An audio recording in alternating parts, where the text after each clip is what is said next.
একটা নতুন রেসিপি নিয়ে তোমাদের মাঝে চলে এলাম। দেখতে পাচ্ছি তেল গরম হয়ে গেছে, আর এই দেখো এটা আলু, আর এই দেখো মাংস দেখতে পাচ্ছি। এবার আমি এটাকে তেলে দিয়ে দেবো।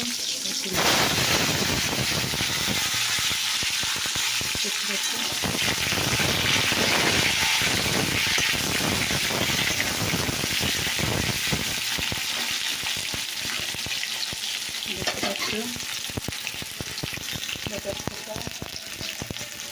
হলুদ দিয়ে দিলাম,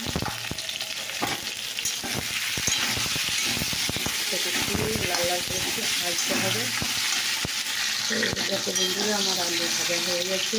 দেখো বন্ধুরা, আমি এখানে তোমার লবঙ্গ দিয়েছি, ছোটো এলাচ দিয়েছি, তেজপাতা দিয়েছি, দেখো পেঁয়াজ দিয়ে দিলাম।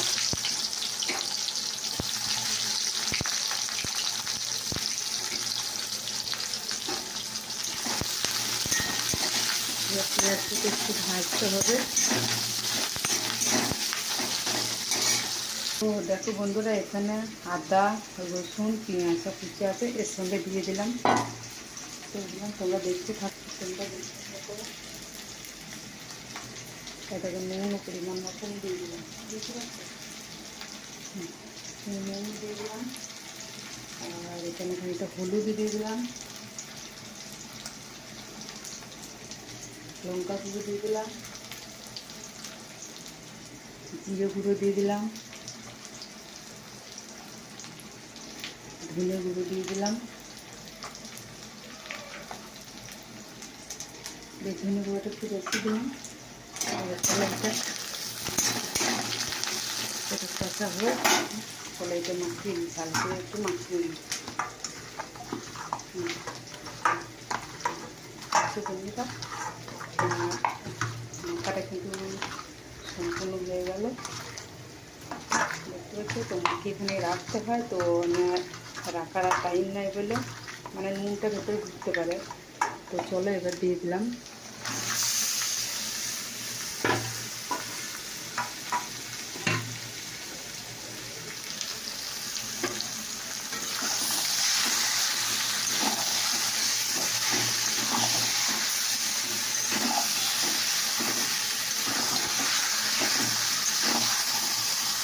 তো দেখো বন্ধুরা, এরকম আমি মশলাটা দিয়েছি। তো এবার আমি আলুটাও এর সঙ্গে দিয়ে দিলাম, দেখতে পাচ্ছি।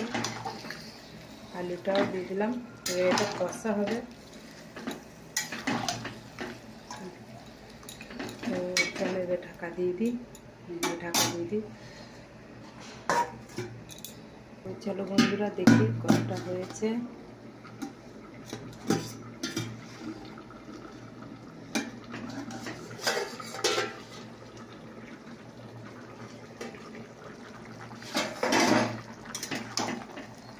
তো এই দেখো বন্ধুরা, আমার রেডি হচ্ছে চিকেন। আজকে রান্না হচ্ছে চিকেন। তো ওই চিকেনটা তোমাদের কেমন লাগলো অবশ্যই কমেন্ট করে জানিও।